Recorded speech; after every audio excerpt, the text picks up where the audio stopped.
স্বাগত জানাচ্ছি Bangla Tribune ULAB বৈঠকি অনুষ্ঠানে। আপনারা নিয়মিত যারা আমাদের এই এটি নিউজের দর্শক তারা জানেন যে বাংলা ট্রিবিউন অর্থাৎ অনলাইন নিউজ পোর্টাল বাংলা ট্রিবিউনের সঙ্গে এটি নিউজের একটি একসঙ্গে অনুষ্ঠান যেটি করি, সেই অনুষ্ঠানটির নাম বৈঠকি। আমরা অনেক দিন ধরেই এটি নিউজ বৈঠকির সম্প্রচার পার্টনার।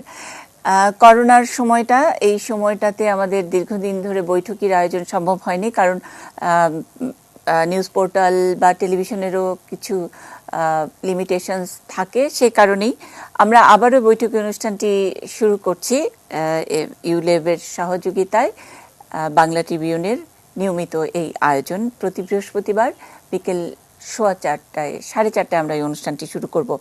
আজকে আমরা যেই বিষয়টি নিয়ে বৈঠকিতে আলাপ করব, বৈঠকির আয়োজন শুনব, বিষয়টি হলো উচ্চশিক্ষায় আয়কর। উচ্চশিক্ষায় আয়কর মনে হতে পারে যে ঠিক এইরকম করোনার সময় আয়কর নিয়ে হঠাৎ কথা, অর্থাৎ কেউ না কেউ কোনো না কোনো বিষয় নিয়ে তো কথা বলবে। সম্প্রতি যে বাজেট ঘোষিত হয়েছে, সেই বাজেটে বেসরকারি বিশ্ববিদ্যালয়গুলোর উপরে আবারও আয়কর চাপিয়ে দেওয়া হয়েছে। আমরা ভুলে যাইনি হয়তো যে এর আগে বাংলাদেশের অর্থমন্ত্রী আবুল মাল আব্দুল মুহিত তিনি বেসরকারি বিশ্ববিদ্যালয়ের উপরে যে ভ্যাট চাপিয়েছিলেন তা নিয়ে বড় ধরনের আন্দোলন হয়েছিল।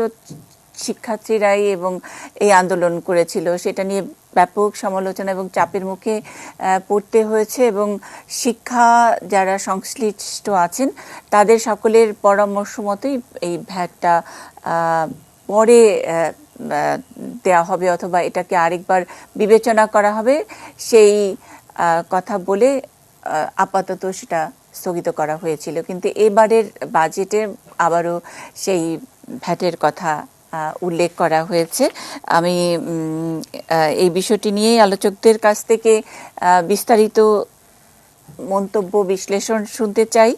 যারা আমাদের সঙ্গে আজকে সংযুক্ত হয়েছেন, এনবিআর এর সাবেক চেয়ারম্যান ডক্টর আব্দুল মজিদ, আমরা ইস্টার্ন ইউনিভার্সিটির উপাচার্য অধ্যাপক ডক্টর শহীদ আক্তার হুসাইনকে পেয়েছি, University of Liberal Arts Bangladesh ইউল্যাবের ট্রেজারার অধ্যাপক ডক্টর মিলন কুমার ভট্টাচার্য আমাদের সঙ্গে আছেন সাজিদ অমিত, ইউল্যাবের সহযোগী অধ্যাপক। সকলের কাছ থেকে শুনবো। আগে একটু একটা ছোট্ট অংশ বাংলা ট্রিবিউনের, নিউজ পোর্টাল বাংলা ট্রিবিউনের 8ই জুন এবারের 8 তারিখে প্রকাশিত হয়েছে তেমন একটি খবরের ছোট্ট একটি অংশ পড়ে শোনাচ্ছি। বাজেট ঘোষণার পরপরই শিরোনামটি ছিল বেসরকারি বিশ্ববিদ্যালয়ে আরোপ করা কর প্রত্যাহারের দাবিতে শিক্ষার্থীদের মানববন্ধন, এবং সেই খবরটিতে যেটা বলা হচ্ছে যে চলতি বছরের প্রস্তাবিত বাজেটে বেসরকারি বিশ্ববিদ্যালয়ের উপর আরোপ করা কর অবিলম্বে প্রত্যাহারের দাবি জানিয়েছে বিশ্ববিদ্যালয়ের শিক্ষার্থীরা, এবং তারা বলেছেন নো ট্যাক্স অন এডুকেশন এই ব্যানারে আয়োজিত তাদের মানববন্ধন থেকে তারা জানান যে এই ভ্যাট আসলে শিক্ষা ব্যয় বাড়াবে, এটা চাপানো হবে শিক্ষার্থীদের উপরই। এখান থেকে যদি আলোচনাটি শুরু করতে চাই, অধ্যাপক ডক্টর শহীদ আক্তার হোসেন স্যার, আবারও এটা এখনকার অর্থমন্ত্রী বললেন, অর্থমন্ত্রী মোস্তফা কামাল, তিনি বলেছেন যে 15% ভ্যাট কর আরোপ করা হবে। আবারও কেন এটা ফেরত এলো, এবং এর আগে যে ভ্যাট আন্দোলন তারপর পরে তো এটাকে রিভিউ করার কথা ছিল, সেটার ফলো আপটাও স্যার আমরা জানি না। একটু কি আপনারা বলবেন আমাদেরকে পরিষ্কার করে? ধন্যবাদ মুন্নি। আসলে এই ভ্যাট কেন এটা আসলো সেটা আবার ফিরে সেটা বলতে পারবো না, কিন্তু আপনারা জানেন যে 2010-এর যে বেসরকারি বিশ্ববিদ্যালয় আইন, সে আইনে এটা বলা হয়েছে বিশ্ববিদ্যালয় হলো অলাভজনক প্রতিষ্ঠান, এটা ট্রাস্ট দ্বারা পরিচালিত হয়। অলাভজনক প্রতিষ্ঠানে আয়কর বা ভ্যাট হয় কিনা আমার জানা নেই, সেখানে ডক্টর মজিদ আছেন এনবিআর এর সাবেক, উনি হয়তো ব্যাখ্যা দিতে পারবেন। এবং আমি মনে করি সেটা আসলেও যে এটা আমি আমি বলবো এটা উচ্চশিক্ষা সংকোচন একটা পথ। আপনারা জানেন যে সরকারি বা পাবলিক বিশ্ববিদ্যালয়ের পাশাপাশি বেসরকারি বিশ্ববিদ্যালয় এখন এস্টাবলিশড 160টি প্রাইভেট বা বেসরকারি বিশ্ববিদ্যালয় এখন বাংলাদেশে। আর সরকারি বা পাবলিক বিশ্ববিদ্যালয় 49 থেকে 50টা হবে। এবং এখানে প্রাইভেট বিশ্ববিদ্যালয়ে প্রায় 3.5 লাখ ছাত্র পড়াশোনা করছে। এমত অবস্থায়, এবং আরেকটি কথা আমি এখানে বলে রাখি, যেহেতু এটা অলাভজনক প্রতিষ্ঠান, এবং এই যে আগে একটি ধারণা ছিল, ভ্রান্ত ধারণা, প্রাইভেট বিশ্ববিদ্যালয় মানেই হচ্ছে ধনী শ্রেণীর ছেলে মেয়েরা পড়াশোনা করে, কিন্তু সেই মিথ এখন মিথ্যা। এখন প্রাইভেট বিশ্ববিদ্যালয়ে মধ্যবিত্ত, নিম্ন মধ্যবিত্ত পরিবারের ছেলে মেয়েরা পড়াশোনা করে। এবং আপনারা জানেন যে টিউশন ফিস যেটা, সেটা খুব ভেরি বেসিক।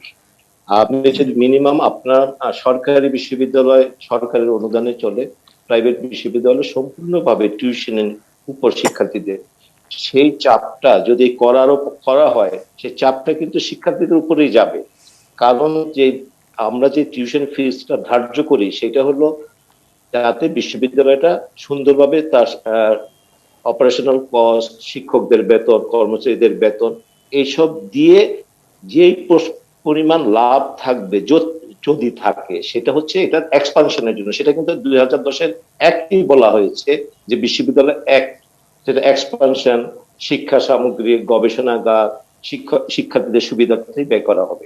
সেই জায়গায় যদি ট্যাক্স প্রদান করা, আবার যদি আরোপ করা হয়, এবং এটা একটা, আমি জানি না এটা কোন আইনে পড়বে, অলাভজনক প্রতিষ্ঠান ট্রাস্টের উপর কোন আয়কর দিতে হয় কিনা বা প্রযোজ্য কিনা, সেটা একটি বিষয়। আর আমি যেটা আরেকটু যখন সুযোগ পেয়েছি, আপনারা জানবেন যে এই উপমহাদেশে উচ্চশিক্ষার বিস্তারই হয়েছিল বেসরকারি পর্যায়ে। যেমন আমি যদি উদাহরণ দেই, Jagannath college, BM college, MC college, BL college, Harganga college, এগুলো সবই কিন্তু বেসরকারি উদ্যোগে হয়েছিল। এবং বিশ্ববিদ্যালয় প্রতিষ্ঠার আগে কিন্তু এরাই এই উপমহাদেশে শিক্ষা বিস্তার করেছিল। সেইভাবে আবার যখন বিশ্ববিদ্যালয় আসলো, সেই বেসরকারি বিশ্ববিদ্যালয় উদ্যোক্তারা, শিক্ষানগরী ফিনান্স যারা ধনী, তারা শুরু করলেন। এবং সেখানে দেখেন যারা উদ্যোক্তা, তারা তো এককালীন একটি ইনভেস্ট তারা করেছে, এবং এটা রিটার্ন তারা কিছু নিতে পারবেন। আপনারা জানেন যে 5 কোটি টাকা রাখতে হয় সিকিউরিটি মানি বা রিজার্ভ ফান্ড। তার উপরে প্রথম দিকে ভাড়া বাসায়, ভাড়া একটা জায়গায় বিশ্ববিদ্যালয়টি শুরু করে, 5 থেকে 7 বছরের মধ্যে নিজস্ব জায়গায় যেতে হয়, সেখানে জমি ক্রয় করতে হয়, বিল্ডিং করতে হয়, ইনফ্রাস্ট্রাকচার করতে হয়, হিউজ একটা ব্যয়। সেই ব্যয় অনেক বিশ্ববিদ্যালয় হয়েছে লোন নিয়ে। যেহেতু তাদের 7 বছরের মধ্যে যেতে হবে, লোনে তারা জর্জরিত। এই অবস্থায় তার উপরন্ত আমি শেষে করব আমার বক্তব্য এই মুহূর্তে, করোনা 2 বছর যাবৎ করোনার যে অবস্থা, সেখানে আমরা, আমি বলবো মরার উপর খাড়ার গা। সেখানে অনেকের চাকরি চলে গেছে, আমরা ঠিক মতো বেতন দিতে পারি না। তারপরে ইনটেক কমে গেছে, কারণ আপনারা জানেন যে শিক্ষার্থী পাবলিক বিশ্ববিদ্যালয়ের পরীক্ষা না হওয়াতে ছাত্র আসতেছে না প্রাইভেট বিশ্ববিদ্যালয়গুলোতে। সেই জন্য যে ইনটেক কম, আউট হচ্ছে বেশি। আরেকটি কথা বলে রাখি যে এই উপমহাদেশে বেসরকারি উদ্যোগ যেরকম উচ্চশিক্ষা বিস্তারের সহযোগিতা করেছে, এখানে কিন্তু প্রাইভেট বিশ্ববিদ্যালয় এই করোনা কালেও সবচেয়ে লিডিং রোল নিয়েছে অনলাইন ক্লাস। তারা কিন্তু মার্চ মাস থেকে ইউজিসির নির্দেশনা মেনে অনলাইন পরীক্ষা, ক্লাস, এবং কোনো সেশন জ্যাম নেই। এবং সেই অবস্থাতে যদি এখন আবার করারোপ করা হয়, তাহলে এই বিশ্ববিদ্যালয়ের অবস্থাগুলো কোথায় যাবে আমি জানি না। বিশেষ করে যেগুলো নতুন বিশ্ববিদ্যালয়, আমার ধারণা 50% বিশ্ববিদ্যালয় বন্ধ হয়ে যাবে ভবিষ্যতে। স্যার, আপনি কি দায়িত্ব নিয়ে একেবারে সকল বিশ্ববিদ্যালয়, বেসরকারি বিশ্ববিদ্যালয়ের পক্ষে এই কথাটি বললেন? মানে যারা শুনছেন তাদের মনেও একটা খটকা লাগবে। আপনি যখন বললেন যে বেসরকারি বিশ্ববিদ্যালয় অলাভজনক প্রতিষ্ঠান, বাংলাদেশের বাস্তবতায় কি সব বেসরকারি বিশ্ববিদ্যালয়কে এই অলাভজনক প্রতিষ্ঠান বলা যায়? আমার তো মনে হয় যে অনেকেই একটু নড়ে চড়ে বসবেন এতটা ঢালাওভাবে।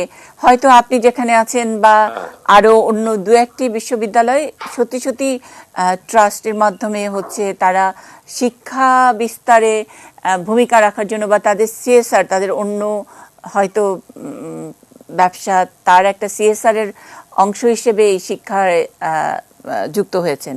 কিন্তু অনেক বাংলাদেশের বেশিরভাগ বিশ্ববিদ্যালয় তো লাভ করার জন্য একটা ব্যবসা প্রতিষ্ঠান হিসেবেই আত্মপ্রকাশ করেছে বিগত 20 বছর বা 30 বছরের হিসেব যদি আমরা সামনে তুলে ধরি। আপনি এটা ডিফেন্ড করবেন কিনা স্যার?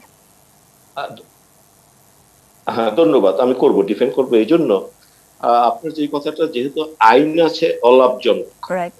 অলাভজনক আইন অলাভজনক, আর যে কথাটি আপনি বললেন ফার্স্ট জেনারেশন বিশ্ববিদ্যালয়, আমি কিন্তু বলেছি প্রথম আমি যদি 20%, 10 to 20% বিশ্ববিদ্যালয় হয়তো লাভ আছে, কিন্তু সেই লাভ মানে আমি যদি লাভজনক বলতে, সেটা তাদের ফান্ড আছে, হিউজ ফান্ড তাদের আছে এবং তারা এক্সপানশনে যাচ্ছে। এবং আপনারা জানেন যে লাভজনক এই জন্য নয়, কারণ হচ্ছে টাকা নেওয়ার তো কোনো পথ নাই, আইনে বলা আছে উদ্যোক্তারা কোনো টাকা এখান থেকে নিতে পারবেন না। আচ্ছা।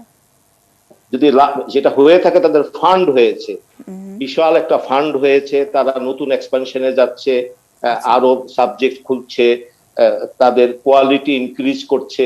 এখন যে আমার বিশ্ববিদ্যালয়ে আমি যে শিক্ষককে বেতন 1 লাখ টাকা দিতে পারি, তারা হয়তো 2 লাখ টাকা দিয়ে 3 লাখ টাকা বেতন দিতে পারে। সেই ধরনের শিক্ষক তারা, দেশি বিদেশি শিক্ষক। সেইটা হলো ফার্স্ট জেনারেশনের 10-12টা বিশ্ববিদ্যালয় হয়তো লাভজনক অবস্থান। আমি বাকিগুলোর অবস্থা, তারপর ফিস, আমি এই জন্য বলছি ফিস স্ট্রাকচার যদি বলি, একটি প্রাইভেট বিশ্ববিদ্যালয়ের 2 লাখ থেকে নর্মাল, আমি যদি ম্যাক্সিমাম বিশ্ববিদ্যালয়ের কথা বলি, 2, 4, 5টা 10টা বাদ দিলে 2 থেকে 5 লাখ হলো একটা কোর্স করতে লাগে। তার মানে আপনি বুঝতে পারেন, এই টাকা দিয়ে 2 লাখ থেকে 5 লাখ টাকা, তার মানে যদি আমি এইভাবে বলি, মাসে 5,000 টাকা 10,000 টাকা সাবজেক্ট ওয়াইজ বা বিশ্ববিদ্যালয় ওয়াইজ ভেরি করে। সেই টাকাটাকে আপনি ভাগ করুন যে কি কোন টাকাটা কোথায় যাচ্ছে। আরেকটি কথা হচ্ছে, সরকার কর্তৃক মহামান্য চ্যান্সেলর কর্তৃক নিয়োজিত অডিট ফার্ম দ্বারা কিন্তু অডিট করানো হয়, এবং সেখানে কিন্তু কোনো ফাঁকি দেওয়ার কোন স্কোপ আমি আছে বলে আমি মনে করি না। সেই জায়গায় সেই অডিট ফার্ম অডিট করে প্রতি বছর অডিটটা দেওয়া হয়, এবং প্রতিটা বিশ্ববিদ্যালয় ইউজিসির করা নজরদারিতে থাকে। সেই ক্ষেত্রে আমি লাভ বলতে, লাভ আমি বলেছি হয়তো লাভ হতে পারে 10-20টা বিশ্ববিদ্যালয়ে, কিন্তু ম্যাক্সিমাম বিশ্ববিদ্যালয়ের অবস্থা খুবই খারাপ। ধন্যবাদ। আচ্ছা, আমি একটু দর্শকদেরকে আরেকটু সহজ করে বুঝিয়ে দিই আমাদের সাধারণ ধারণা, এবং যেটা স্যার বলছিলেন যে এটা সত্যি যে আগে মনে করা হতো যে উচ্চবিত্ত যারা তাদের সন্তানেরাই বোধহয় বেসরকারি বিশ্ববিদ্যালয়ে পড়ে, সেই ধারণাটা এখন পুরোপুরি ঠিক নয়। কারণ মধ্যবিত্ত, নিম্ন মধ্যবিত্ত অনেক ঘরের সন্তানেরাই বেসরকারি বিশ্ববিদ্যালয়ে যেতে হয়। আসলে প্রাইভেট বিশ্ববিদ্যালয়গুলোতে নানা রকমের অপশন থাকে, এটাও সত্য। এবং পাবলিক বিশ্ববিদ্যালয়ে সিট যে আমরা বলি, আসন সংখ্যা সবসময় সবাইকে নিতে পারে না, এটাও একটা কারণ। এই বাস্তবতায় আমরা অনেক সময় ধরেই নেই, মধ্যবিত্ত নিম্নবিত্তরা ধরেই নেই যে অনেক চার্জ, অনেক বেশি বেতন ভাতা অনেক বোধহয় লাভ করছে বেসরকারি বিশ্ববিদ্যালয়গুলো। স্যার যেটা স্পষ্ট করার চেষ্টা করেছে যে বিশ্ববিদ্যালয়ের আইনই রয়েছে যে এটা ট্রাস্টের মাধ্যমে চলে, সুতরাং কোনো বিশ্ববিদ্যালয়ের বেতন ভাতা যদি বেশিও মনে হয়, সেটা তাদের ভবিষ্যৎ এবং তাদের এক্সপানশন, শিক্ষার গুণগত মান উন্নয়নের জন্যই ব্যয় করা হয়। আইন অনুযায়ী কোনো ব্যক্তি বা কোনো উদ্যোক্তা বিশ্ববিদ্যালয় থেকে ব্যক্তিগতভাবে বা পারিবারিকভাবে লাভবান হতে পারে না, সেটা বিশ্ববিদ্যালয়ের আইন পারমিট করে না। এই ধারণাটুকু বোধহয় আমাদের আরেকটু পরিষ্কার হওয়া দরকার ছিল। অনেক ধন্যবাদ। আমরা একটা ছোট্ট বিরতিতে যাই, বিরতির পরে অন্য আলোচকদের কাছে ফিরছি।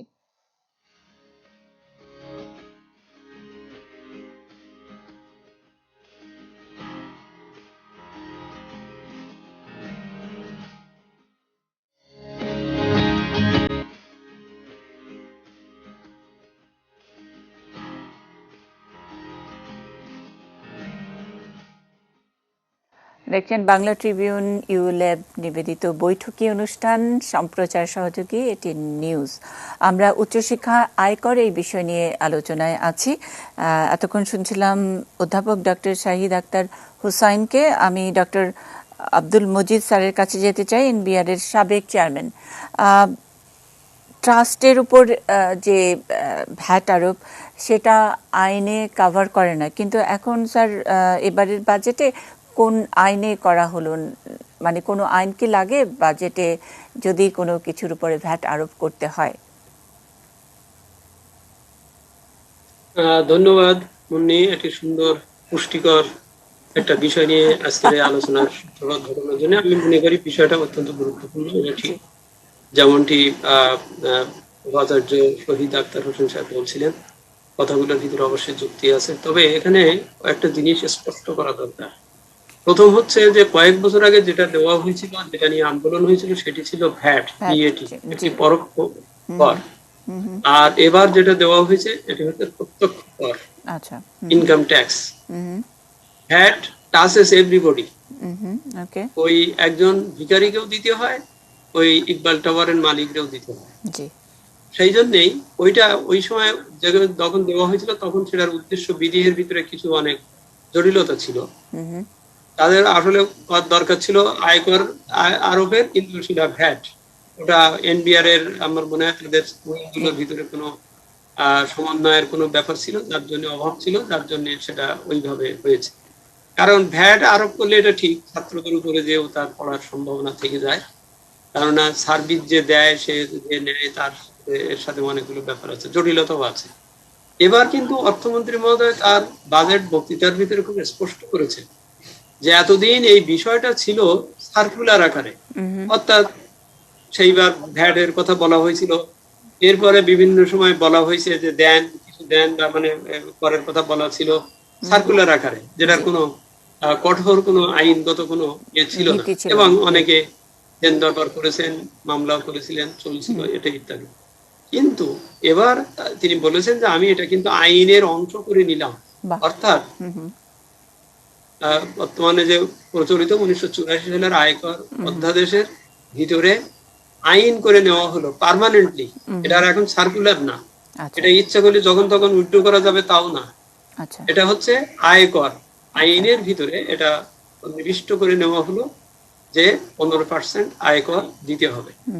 এখন এর ব্যাকগ্রাউন্ডটা হচ্ছে এরকম যে অনেক খাতে ক্ষেত্রে আমরা লক্ষ্য করেছি, আগেও ছিল আমাদের মতো, অন্তত বাংলাদেশের মতো এই অর্থনৈতিক সংস্কৃতির ক্ষেত্রে, যেটাতে আমি বলছি কর লাগবে না, সেটার আর আমি কোনো হিসাব পাই না।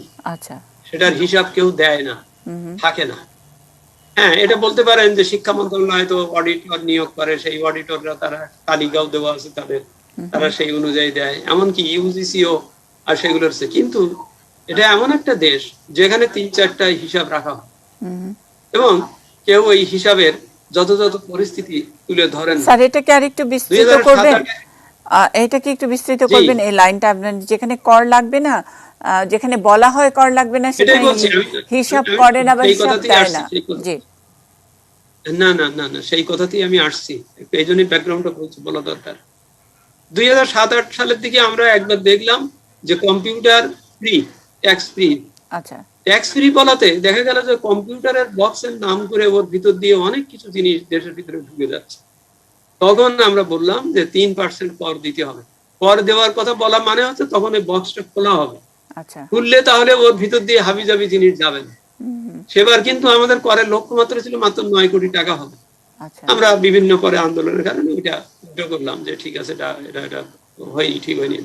এখানেও তাই বলা আছে, অলাভজনক প্রতিষ্ঠান, বলা আছে ট্রাস্টি এটা চালাবে, সব ঠিক আছে। কিন্তু যেহেতু কর চাওয়া হয় না, নেওয়া হয় না, দেওয়া হয় না, চাওয়া হয় না, সেই জন্যেই হিসাব কিন্তু এক একজন এক এক ভাবে রাখছেন। ও চোখের সামনে দেখা যাচ্ছে, যেমন শহীদ ডাক্তার সাহেবও বলেছেন, বেশ কয়েকটা বিশ্ববিদ্যালয় তারা কিন্তু ভালোই ব্যবসা করছে, ব্যবসায়ী বলতে হবে। এবং কথা ছিল, কথা আছে, এটা কিন্তু টেস্টেও লেখা আছে যে আয় হবে সেটা উনি ওই উন্নয়নে ব্যবহার করবেন, ওই শিক্ষার ব্যবস্থাতে ব্যবহার করবেন, সেইটাতে ব্যবস্থায় যাবেন। কিন্তু বহু উদাহরণ আছে যে নানান ভাবে হিসাব বিভিন্ন ভাবে দেখিয়ে ওই এগুলো নিয়ে যাচ্ছে। এখন সেই জন্যই এখানে আয়কর দিতে হলো। অলাভজনক প্রতিষ্ঠানের আয়কর নেওয়া যাবে না, এটা কিন্তু কোনো জায়গায় লেখা নেই। আচ্ছা, এখানে আয়করের বসাবার বিষয়টার পিছনে যুক্তিটা হচ্ছে এই যে দেখা যাচ্ছে যে অনেকে যথাযথভাবে হিসাব দিচ্ছেন না, রাখছেন না, দেওয়া হচ্ছে না। আয়কর যখন নিতে যাওয়া হবে তখন এই হিসাবগুলো অটোমেটিক্যালি যাচাইয়ের আওতায় আসবে। আমি আবার বলছি 15% আয়কর দিতে হবে মানে এই না যে সকলকেই দিতে হবে। যার ওই রকম হিসেব করে আয় পাওয়া যাবে তার উপরে তার আয়কর হবে। তিনি যদি প্রমাণ করতে পারেন, হিসাব দিয়ে দেখাতে পারেন যে না এই আমার আয় এবং এই যে আমি এখানে এখানে খরচ করছি, আমি এখান থেকে কোনো টাকা কোথাও নিয়ে যাচ্ছি না বা যাচ্ছি না, তার তো আয়কর হবে না। আয়কর হচ্ছে যদি আয় পাওয়া যায়, হিসেব করে যদি পাওয়া যায় তাহলে আয়কর আয় হবে। 15% বলা আছে মানে এটাই। এবং যে দুর্বল বিশ্ববিদ্যালয় বা যাদের, তাদের তো আয়করের প্রশ্নই উঠবে না, কারণ সেটা দেখাবেই যে আমার তো নাই। আমি যদি হিসাবে যদি দেখি যে তার আয় নাই, তাহলে সুতরাং আয়কর হবে না। হ্যাঁ, এরপরেই কথা আছে।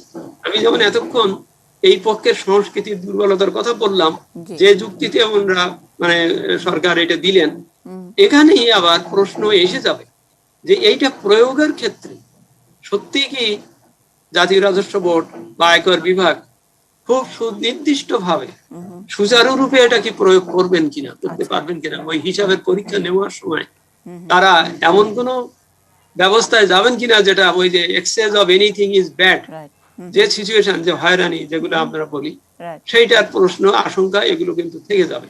সেই ভয়টা হয়তো সম্ভবত ওনারা করছেন এবং করা উচিত। আমি আবার ওনাদের পক্ষেই বলছি, এই ভয়টা করা উচিত যে আমরা নিশ্চয়ই পরিষ্কার হব যে কোন ভয়টা করছেন, এটা নিয়ে আপনি করবেন, এই দুটোর ভিতরে সমন্বয় প্রয়োজন হবে, সেটা দেখতে হবে। জি স্যার, সেটা দেখি এটা বিষয়টা হবে। আমি আরেকটু বলি, ছাত্রদের উপরে বেতন বাড়িয়ে আয়কর দিতে হবে, এই কথার থেকে কিন্তু এই কথা কিন্তু হবে না। কারণ সরকার সকলের বেতনের, কার কত বেতন, কি ব্যাপার, সবকিছু কিন্তু নিয়ে নিছেন বা তাদের কাছে রেকর্ড আছে। এরপরে যদি দেখা যায় যে এই আয়কর দেওয়ার জন্য ছাত্রদের বেতন বাড়ানো হয়েছে, সেখানে কিন্তু তার অন্য ধরনের প্রতিবিধানমূলক ব্যবস্থা আছে। সুতরাং ছাত্রদের একথা বুঝিয়ে দেওয়ার দরকার নেই যে এই যে কর দিতে হবে বলে আমি তোমার বেতন বাড়ানো ছাড়া আমার উপায় নাই, এই ধরনের কথাতে কিন্তু আসবে না। এটাও কিন্তু দেখার বিষয়। আমি আবার বলছি, এই যে আমরা কিছুক্ষণ আগে একটা নিউজ দেখতেছিলাম যে এই আশ্রয়ন প্রকল্পের সব কথা ঠিক ছিল, কিন্তু যিনি ওইটার খরচটা করেছেন তিনি এত অন্যায় করেছেন, মানে এত দুর্নীতি করেছেন যে পুরো এই আশ্রয়ন প্রকল্পের এত সুন্দর একটা মাননীয় প্রধানমন্ত্রীর এটা আমি মনে করি এটা অত্যন্ত সেটাকে এই ব্যাপার।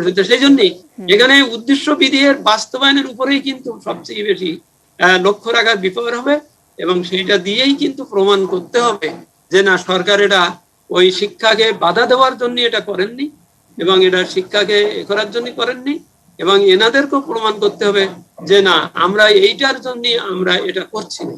সেইটার একটা পরিস্থিতিতে মনে হয় যাওয়া হবে। আমি পরে আবার বলবো। জি স্যার, আপনার আর অনেকগুলো প্রশ্ন আছে আপনার কাছে, কিন্তু তার আগে আমি একটু সাজিদ আহমেদের কাছে পরিষ্কার হতে চাই। যেটা স্যার বললেন, ডক্টর আব্দুল মজিদ বললেন যে রাজস্ব বিভাগ আসলে এটা কিভাবে আদায় করবে, কোনো কিছু করতে গিয়ে অনেক সময় বাড়াবাড়ি হয়ে যায়, সেটা নিয়ে কি শঙ্কা আমাদের, নাকি সত্যি সত্যি এই ট্যাক্স দেওয়ার ব্যাপারে শঙ্কা?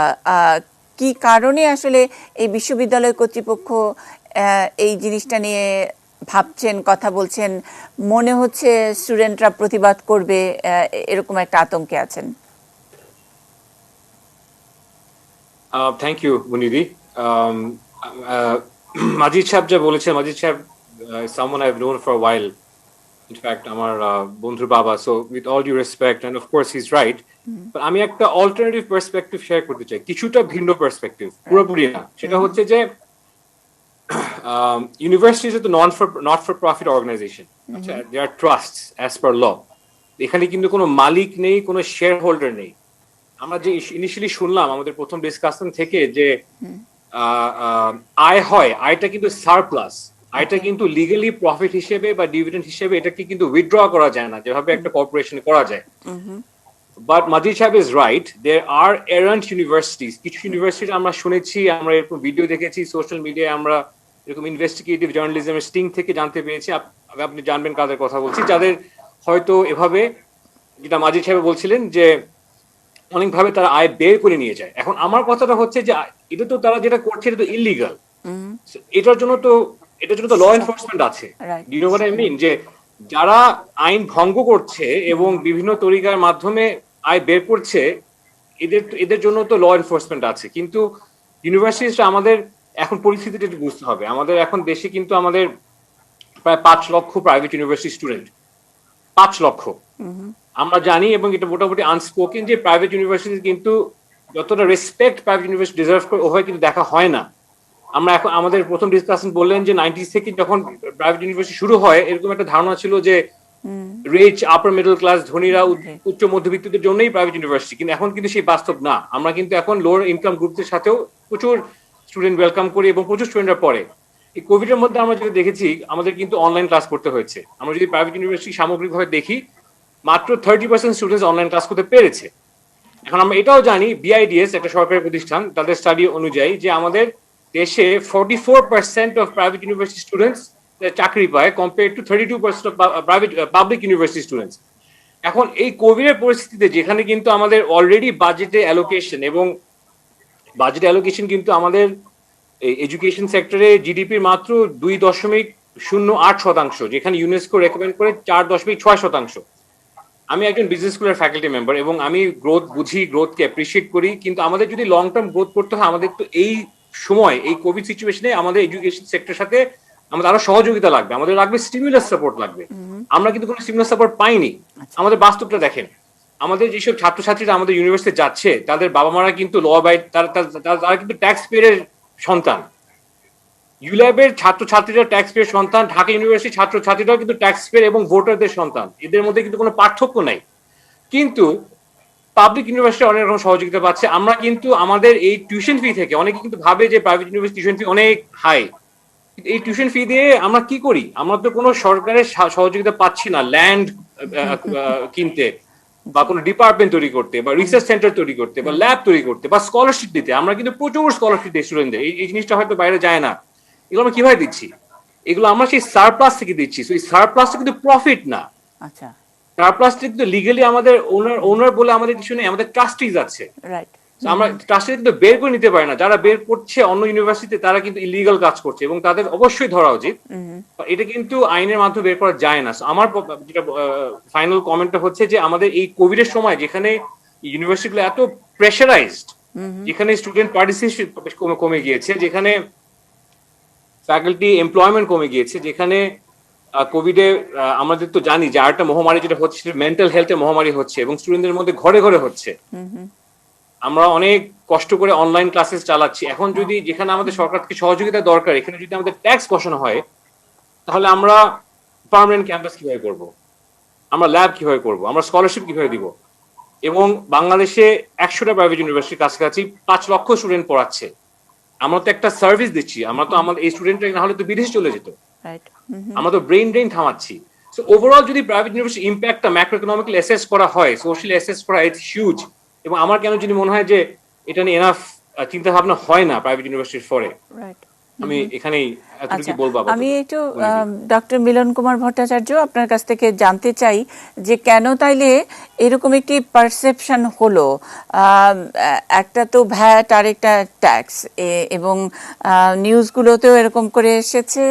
স্টুডেন্টরা অনেকে এরকম কোভিডের সময় কেউ কিন্তু কোনো মিছিল, মিটিং, প্রতিবাদ তেমন কিছু করতে পারে না, কিন্তু তারপরেও মানববন্ধনের মতো একটা কর্মসূচি হয়েছে এবং স্টুডেন্টদেরই এক ধরনের ধারণা হয়েছে যে ভ্যাটি বলি আর ট্যাক্সি বলি, যাই আরোপ করা হোক না কেন, এটা স্টুডেন্টদের পকেট থেকেই যাবে, তাদের উপরে এক ধরনের চাপ তৈরি হবে।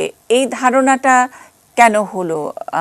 আমি একটি প্রাইভেট বিশ্ববিদ্যালয়ের একজন ট্রেজারার হিসেবে কি আপনি মন্তব্য করবেন কিনা? ধন্যবাদ।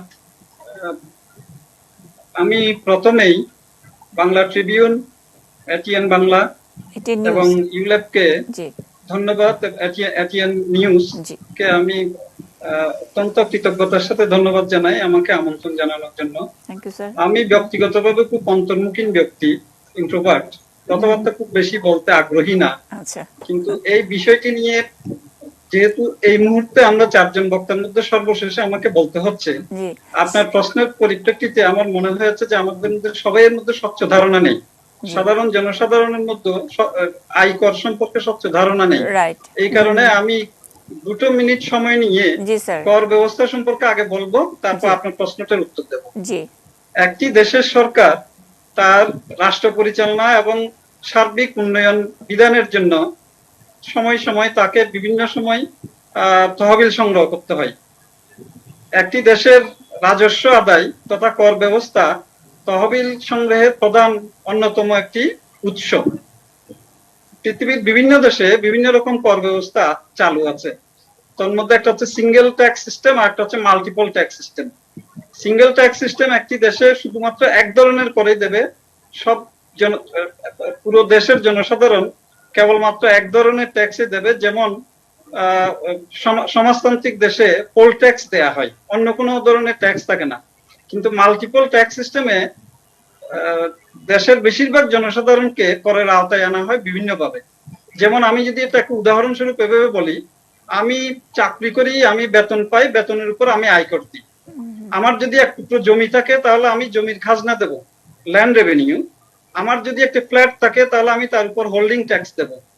আমার যদি বাড়ি থাকে ভাড়া দিই তাহলে বাড়ি ভাড়া থেকে প্রাপ্ত আয়ের উপর আয়কর দেব। আবার আমি যদি কোনো সম্পত্তি বিক্রি করি তাহলে বিক্রিলব্ধ অর্থের উপর, মূলধনী মুনাফার উপর আমাকে গেইন ট্যাক্স দিতে হবে। এভাবে প্রতিটি সেক্টরে আমাকে, আমার যদি একটি গাড়ি থাকে তাহলে আমি ভেহিকেল ট্যাক্স দেব। আবার আমি যদি বিভিন্ন উৎস থেকে, যেমন আমি একজন শিক্ষক হিসেবে যদি আমি বিভিন্ন উৎস থেকে অর্থ উপার্জন করি, কোনো কনসালটেন্সি করি বা এরকম বিভিন্ন পেশায় যারা আছেন তারা সবাইকে কিছু না কিছু ট্যাক্স দিতে হয় বিভিন্নভাবে। এছাড়া আছে মূল্য সংযোজন কর। আবার আমার যখন সম্পদের পরিমাণ নির্দিষ্ট মাত্রা থেকে অতিক্রম করবে তখন আমাকে সম্পদ কর দিতে হবে, ওয়েলথ ট্যাক্স। আমি যদি সম্পদ রেখে মৃত্যুবরণ করি তাহলে আমার মনোনীত ব্যক্তি বা নমিনি স্টেট ডিউটি দেবে। আমি যদি কোনো সম্পদ দান করি তাহলে আমাকে গিফট ট্যাক্স দিতে হবে। এভাবে দেখা যাচ্ছে যে বেশিরভাগ জনসাধারণকে করের আওতায় আনা হয়। আমি যে এতগুলো কর ব্যবস্থার কথা বললাম, বাংলাদেশে কিন্তু এর বেশিরভাগ করে বিদ্যমান। বাংলাদেশ যেহেতু একটি মাল্টিপল ট্যাক্স সিস্টেমের আন্ডারে চলছে ট্যাক্স সিস্টেমটা, সুতরাং আমরা কোনো না কোনো ভাবে করের আওতায় চলে আসি। একটি বিশ্ববিদ্যালয়ে তার ব্যতিক্রম নয়। বাংলাদেশে যে প্রাইভেট বিশ্ববিদ্যালয় প্রতিষ্ঠিত হয়, বাংলাদেশের উচ্চশিক্ষার যে চাহিদা ছিল সেই চাহিদা পাবলিক বিশ্ববিদ্যালয়গুলো পরিপূরণ করতে পারছিল না বলে সমাজের কিছু মহৎপ্রাণ ব্যক্তি, দানশীল ব্যক্তি প্রাইভেট বিশ্ববিদ্যালয় সৃষ্টিতে এগিয়ে আসেন। আমি এখানে একটি আমার ব্যক্তিগত উদাহরণ টেনে আনবো। 1996 সনে আমি এক প্রতিবেশী রাষ্ট্রের একটি বিশ্ববিদ্যালয়ে আমন্ত্রিত অতিথি হিসেবে গিয়েছিলাম। তো ওই সেমিনারে আমার বক্তব্য শেষে ওই শহরে অবস্থিত বাংলাদেশি ছাত্ররা একটা সমিতি করেছিল, বাংলাদেশ ছাত্র সমিতি। তো সেই সমিতি থেকে আমাকে সম্বর্ধনা দেওয়া হয়েছিল। আমি ওই সম্বর্ধনা অনুষ্ঠানে যোগ দিয়ে দেখতে পাই যে 577 জন মেম্বার ছিল, সবাই বাংলাদেশি ছাত্রছাত্রী। ওই শহরে 4টি বিশ্ববিদ্যালয়ে পড়াশোনা করে। 2011 সনে আবার একইভাবে ওই শহরে আরেকটি বিশ্ববিদ্যালয়ে আমি একটি সেমিনারে যোগ দিই। তখন আমার খুব ইচ্ছে হলো যে বাংলাদেশি ছাত্রছাত্রী কিরকম আছে। আমি হাতে গোনা 10-11 জন ছাত্র আছে বলে খবর পাই, এমন কোন সমিতির অস্তিত্ব নেই। এইটা কিভাবে সম্ভব হয়েছে? এটা সম্ভব হয়েছে যে প্রাইভেট ইউনিভার্সিটি হবার কারণে বাংলাদেশের অনেক ছাত্রছাত্রী যারা বিদেশে চলে যেত তারা এখানে পড়ার সুযোগ লাভ করেছে। আবার বাংলাদেশের অনেক ছাত্রছাত্রী যারা পাবলিক বিশ্ববিদ্যালয়ে পড়ার সুযোগ পেত না, তারাও কিন্তু ইভেন নিম্ন মধ্যবিত্ত আয়ের ছাত্রছাত্রীরাও তারা টিউশন করে, পার্ট টাইম জব করে প্রাইভেট বিশ্ববিদ্যালয়ে পড়াশোনা করে।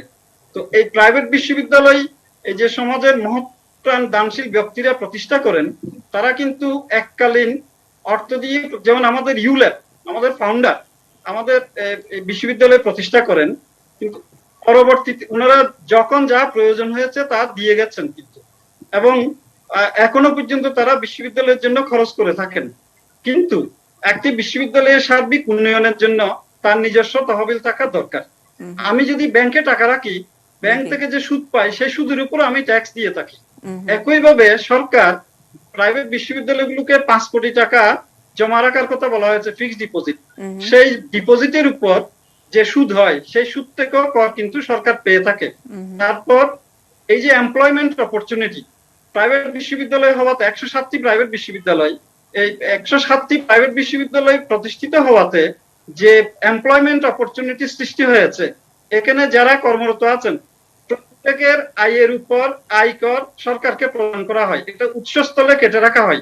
তাহলে দেখা যাচ্ছে একটা প্রাইভেট ইউনিভার্সিটি বিভিন্নভাবে সরকারি কোষাগারে অর্থ জমা করে, tax deducted source, valuated tax থেকে শুরু করে ল্যান্ড রেভিনিউর কথা বলেছি।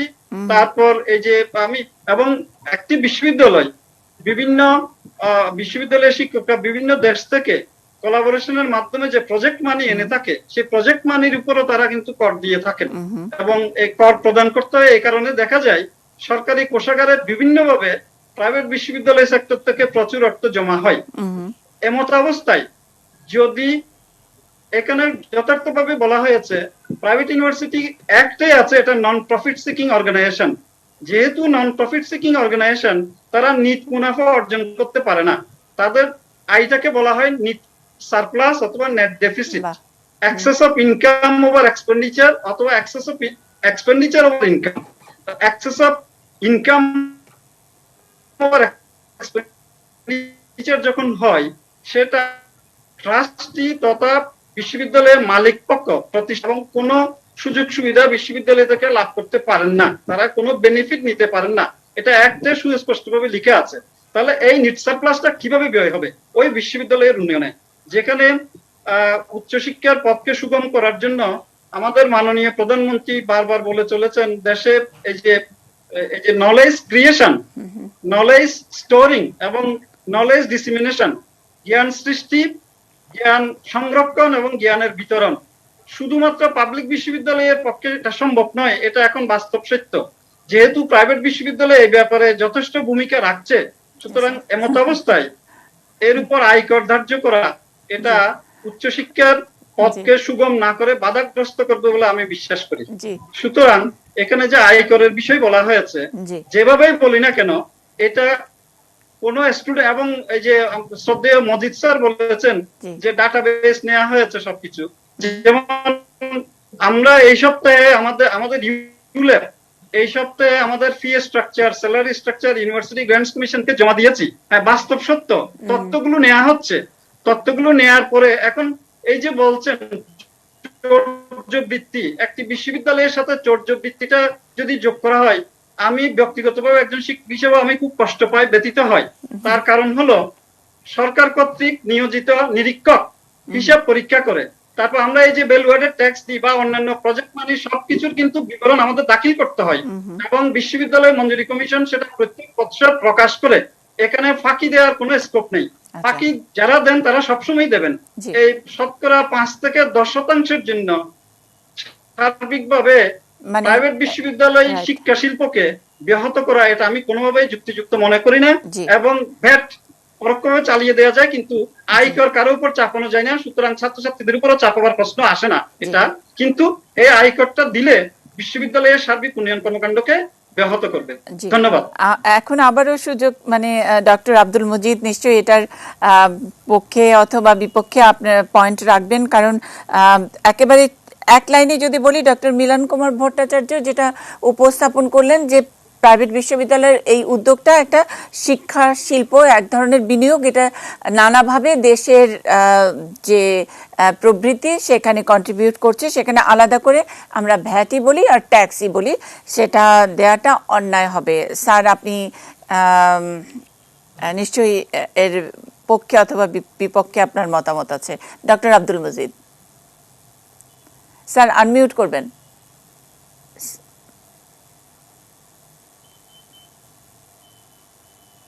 আচ্ছা, আমি পক্ষেও না বিপক্ষেও না, আমি নিরপেক্ষ ভাবেই বলি যে সাজিদ কিংবা মিলন বাবু যে কথাগুলো বলেছেন আমি 100% তাদের সাথে একমত। এবং আমি নিজেও একটি প্রাইভেট বিশ্ববিদ্যালয়ের ফাইন্যান্স কমিটির চেয়ারম্যান। হ্যাঁ, আমি জানি বিশ্ববিদ্যালয়গুলো সব বিষয়গুলো জানি। আমি প্রথম ভাগে যেগুলো বলেছি সেগুলো বলেছি শানে নজুর, কেন এই ধরনের একটা তারা জারি করলেন বা করা হলো, কি ধারণার ভিত্তিতে বা কি ধরনের ধারণা কাজ করে তারা করছেন। সেই জন্য এখন সময়টা হচ্ছে এই ধারণাগুলোকে ভাঙতে হবে, ধারণাগুলোকে যুক্তি দিয়ে প্রমাণ দিয়ে ভাঙাতে হবে। আমাদের বাংলাদেশের মুশকিলটা হচ্ছে এই দীর্ঘদিনের সেই ঔপনিবেশিক আমলের থেকে চলে আসা রীতিতেই এটাই এমনই হয়েছে যে একটা অবিশ্বাসের, একটা অনাস্থার একটা পরিস্থিতি সবসময় বিরাজমান। এই বিরাজমানের কারণেই আমরা যখন একটা আইন করি খুব শক্ত করে, খুব কষে করি, করে কি হয়, যার জন্য করি সে কিন্তু ঠিকই পার পেয়ে যায়, সে যেভাবে বেরিয়ে চলে যায়, মাঝখানে পড়ে এটা যেয়ে পড়ে ওই নিরীহের উপরে, সাধারণের উপরে, যে কর দিচ্ছে, ন্যায়মিত রেগুলার দিচ্ছে, তার মধ্যে আছে। সেজন্য আমি বলছি যে অবশ্যই আপনারা এই যুক্তিগুলো তুলে ধরে বলতে হবে যে আপনার যে ধারণা যে এই কিছু বিশ্ববিদ্যালয় হিসাব দিচ্ছে না, করছে না, এটা তো আমি মনে করি ইউজিসিরও উচিত সরকারের সাথে এ বিষয়ে রীতিমতো স্ট্রং পজিশনে যেয়ে কথা বলা। যে ধারণার থেকে এটা করছে সেই ধারণাটাকে ভেঙে দেওয়া। এই জন্যই, এবং এই ক্ষেত্রে আমি আরেকবার বলি, মিলনবাবু খুব সুন্দর বলেছেন, সরকার রাজস্ব না পেলে সে সার্ভিস দেবে কি করে? এখন রাজস্ব দেওয়ার ক্ষেত্রে আমার এই সমাজে যদি এরকম একটা পরিস্থিতি থাকে, বিরাট একটা বৈষম্য, এক লোক মানে লোকেরা টাকা অর্জন করে করে ধনীর পরে ধনী হয়ে সেই টাকা বিদেশে পাঠাচ্ছে, আর সেই দেশের সরকারের ট্যাক্স জিডিপি রেশিও হচ্ছে সবচেয়ে নিম্নে। অর্থাৎ বোঝা যাচ্ছে যে বেশ কিছু লোক কর দিচ্ছে না, কর দিচ্ছে না যে তাকে করের আওতায় আনতে যে এই ধরনের বিভিন্ন ধরনের পদক্ষেপে যেতে হচ্ছে। সুতরাং এখানে আমি মনে করি বেসরকারি, আমি সবসময় বলেছি, এফবিসিসিআর কাছেও বলেছি, আপনাদের পক্ষ থেকেও এগিয়ে আসতে হবে যে আপনার সব সদস্যরা কর দিচ্ছে কিনা এটা আপনাকে একটু নিশ্চিত করতে হবে। কারণ তা না হলে পর সরকারের এই যে আয়কর পাওয়ার যে তৃষ্ণা, সেই তৃষ্ণার আগুনে তো আপনি পড়ে যাবেন, কারণ আপনি তো রেগুলার কর দিচ্ছেন, অথচ আপনি ওর উপর পড়ে যাবেন। সেই জন্যই সমাজের ভিতর থেকেও একটা আন্দোলন করে ওঠা উচিত যে হ্যাঁ, এই যে হয়তো এই 107টার মধ্যে হয়তো 10-12টা বিশ্ববিদ্যালয় হয়তো কিছু করছেন মনে হচ্ছে, যার ভিত্তিতে সরকার ওই জনের ধারণা নিচ্ছেন, সেই 107-8 জনের জন্য কেন 97 জন বা 98টা বিশ্ববিদ্যালয় ক্ষতিগ্রস্ত হবে? সেই জন্য নিজেদের মধ্যেও একটা আসতে হবে, কারণ সরকার তো ওই পরিস্থিতির কারণেই আমলাতান্ত্রিক দৃষ্টিভঙ্গির থেকে এসে দেখছে, কারণ তার মাথায় কিন্তু ঔপনিবেশিক চিন্তা আছে। শিক্ষা যে একটা গুরুত্বপূর্ণ জিনিস, আমি অধ্যাপক ডক্টর সাজিদ বলেছেন 0.8% জিডিপি, সেখানে তো এটা হচ্ছে না, এটা একসাথে যাচ্ছে না, ব্যাপারটা দৃষ্টিভঙ্গির সাথে কিন্তু এটা যাচ্ছে না। যে আমি এখন একটা করের ভয় দেখিয়ে দিলাম বা করের ভার একটা এনে দিলাম, হ্যাঁ, তাই যেভাবেই সেটা প্রয়োগ হোক না কেন, সুতরাং বিষয়টাকে সেইভাবেই বলতে হবে, ভালো করে দেখতে হবে, মানে চাপের উপরে বাড়তি চাপ কিনা, ইস্টার্ন ইউনিভার্সিটির উপাচার্যের কাছে আমার প্রশ্ন। অধ্যাপক ডক্টর শহীদ আখতার হোসেন, এনবিআর এর সাবেক চেয়ারম্যান যেটা বললেন যে এবার মাননীয় অর্থমন্ত্রী যেভাবে এই বিশ্ববিদ্যালয়ের উপরে 15% ট্যাক্স আরোপ করেছেন, সেটা 1984 সালের আয়কর অধ্যাদেশের উদ্ধৃতি দিয়েই অংশ হিসেবেই। এবং ডক্টর মজিদ বললেন যে এই ধারণাগুলো, কিছু ধারণা রয়েছে, সেই ধারণাগুলোকে যুক্তি দিয়ে বোঝাতে হবে। এই ট্যাক্স আরোপের পরে ধারণাগুলোকে যুক্তি দিয়ে বোঝানো, কৌশলটা আসলে কি? চাপের উপরে বাড়তি চাপ কিনা? অধ্যাপক ডক্টর শহীদ আখতার হোসেন। ধন্যবাদ মুন্নি সাহা। আমি যেটা বলতে চাচ্ছি, ডক্টর মজিদ খুব ভালোভাবে বলেছেন যে এটা ধারণা এবং ওনার কথার যুক্তি আছে।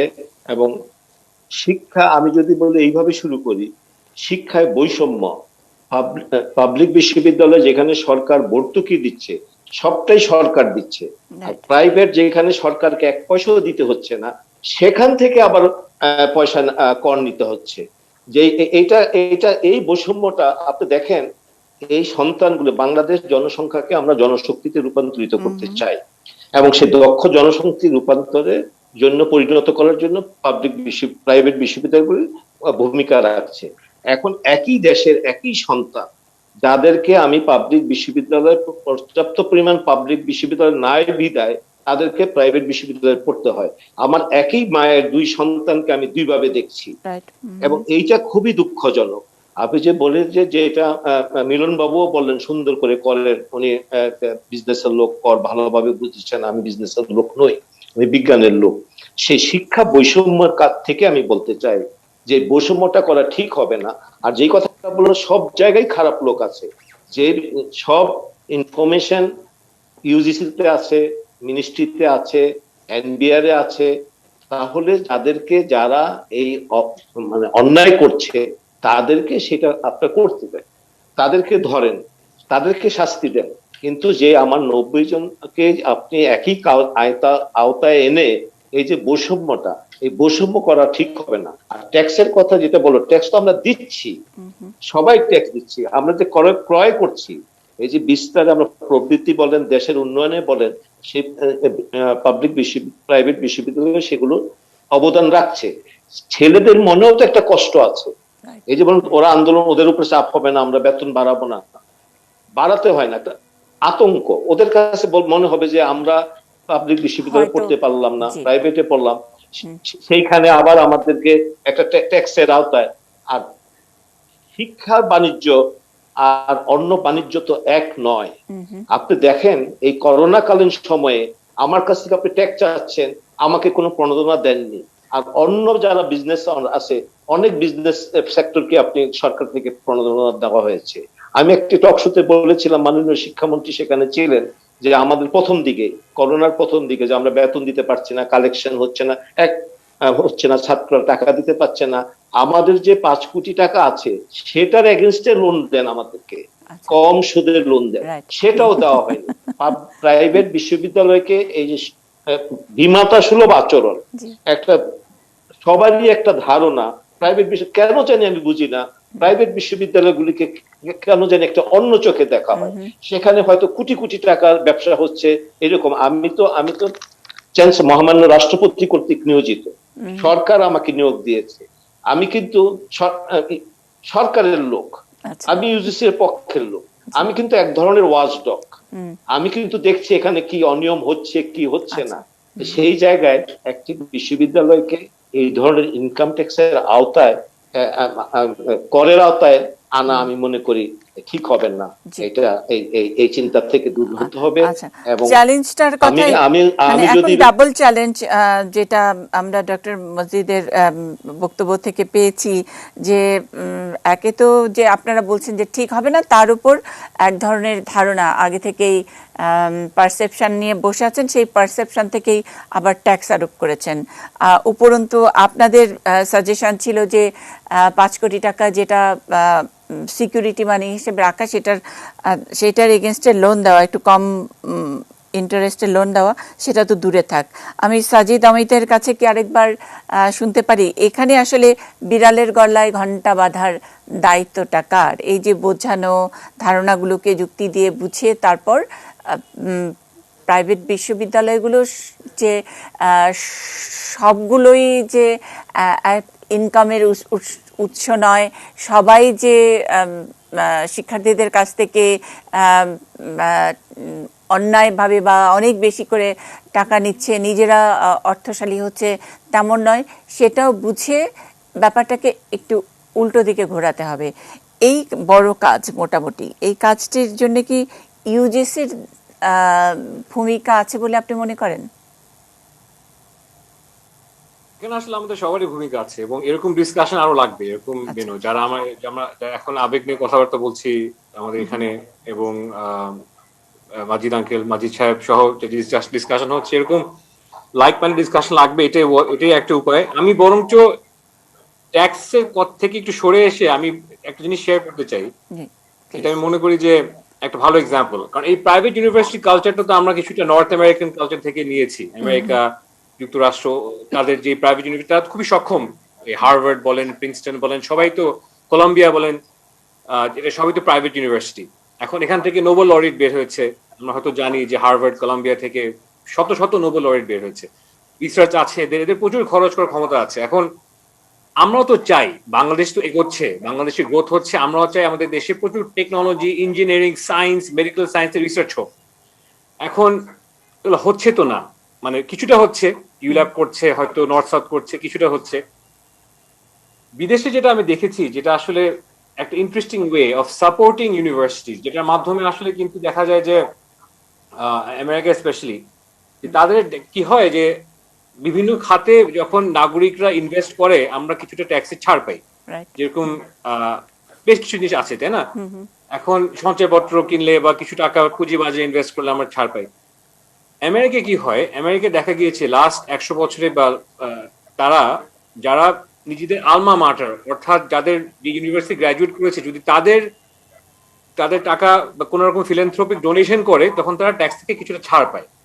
এটার কারণে প্রচুর স্টাডি আছে যে রিসার্চ ফান্ড অনেক বেড়েছে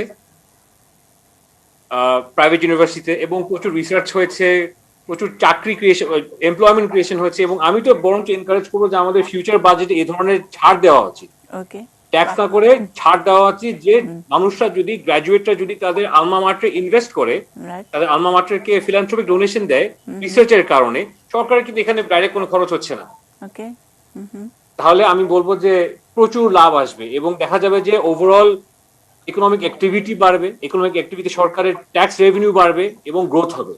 আমাদের জিনিসটাকে একটু জটিল ভাবে চিন্তা করা উচিত। আর আমেরিকা আরেকটা বৈশিষ্ট্য হচ্ছে যে এটা তো খুব বেশি জটিল নয় সাজিদ আহমেদ, এটা তো খুব জটিল নয়, খুবই ইন্টারেস্টিং একটা, এবং আমরা গুড প্র্যাকটিস গুলাই তো এক্সারসাইজ করব নিশ্চয়ই এখানে। খুবই দারুণ একটি আইডিয়া। জি, কিন্তু এই আইডিয়াটা শোনানোটা অনেক ডিফিকাল্ট ব্যাপার একটা। এটার জন্য কি নতুন করে মানে শোনানোর জন্য কোনো আইডিয়া আছে কিনা? আমি একটু কমেন্ট করতে পারি এরপর? জি জি জি স্যার, আমি কি একটু কমেন্ট করতে জি পারি? স্যার। আমি যেই কথা সাজিদের কথা ধরেই বলছি, যে আমি মনে করি যে ওই যে আমি বৈষম্যর কথা দূর করার জন্য শিক্ষা খাতে গবেষণা ও শিক্ষা সরঞ্জামের জন্য আমি প্রণোদনা, আমি মনে করি বাজেটে পাবলিক বিশ্ববিদ্যালয়ের সাথে প্রাইভেট বিশ্ববিদ্যালয়ের জন্য একটা বাজেট থাকা দরকার সরকারের পাশ থেকে, অ্যাটলিস্ট যাতে পৃষ্ঠপোষকতা বলেন সরকারের একটা টোকেনও যদি থাকে যার যেভাবে, সেটা আমি মনে করি। আরেকটা আমি মনে করি শিক্ষার্থীদের শিক্ষা খরচ প্রাইভেটে, যেহেতু তারা পাবলিক বিশ্ববিদ্যালয়ে পড়তে পারছে না, যেখানে কম পয়সায় পড়তে পারতো অলমোস্ট বিনা পয়সায়, সেখানে যে প্রাইভেটে যে ছেলেরা পড়ে তার অভিভাবক যে টিউশন ফিসটা দেয় বা যে খরচটা দেয় বিশ্ববিদ্যালয়ের জন্য, তার উপরে আমি মনে করি ট্যাক্স রিবেট দেওয়া উচিত। যেরকম বললো যে ফিলান্থ্রপিক আলমা মেটারকে যদি টাকা দেওয়া হয় সেখানে ফিলান্থ্রপিক ভাবে, সেটাই যদি ট্যাক্স রিবেট হয়, আমি মনে তাদের শিক্ষার্থীদের সেই অভিভাবকদের, যদি আমি একটা এক্সাম্পল যদি বলি, 5,000 টাকা যদি মাসে খরচ হয় একজন শিক্ষায়, 5-12 60,000 টাকা, এই 60,000 টাকার উপর অভিভাবক যাতে ট্যাক্স রিবেট পায়, তার যদি 2টা সন্তান পড়ে তাহলে ট্যাক্স রিবেট পায়, তাহলে আমি মনে করি যে এই যে বৈষম্যটা দূর হবে এবং বিশ্ববিদ্যালয়গুলো ভালোভাবে, প্রাইভেট বিশ্ববিদ্যালয়গুলো ভালোভাবে চলবে, অভিভাবকরা অনেকটা স্বাচ্ছন্দ্য বোধ করবে যে আমি এখানে পড়ালে আমার ছেলেটাকে আমি উচ্চ শিক্ষিত করতে পারবো, দক্ষ রূপান্তরিত করতে পারবো।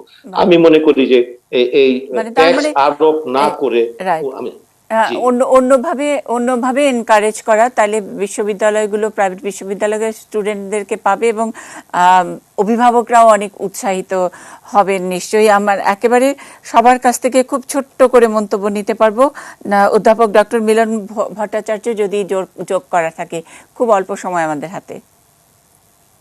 আমি খুব সংক্ষেপে বলবো, বিশ্ববিদ্যালয় মঞ্জুরি কমিশন প্রাইভেট ইউনিভার্সিটিগুলো মনিটর করার জন্য ফি নিয়ে থাকেন। বিশ্ববিদ্যালয় মঞ্জুরি commission private university course curriculum, syllabus এগুলো দেখার জন্য বিশ্ববিদ্যালয় থেকে ফি নিয়ে থাকেন।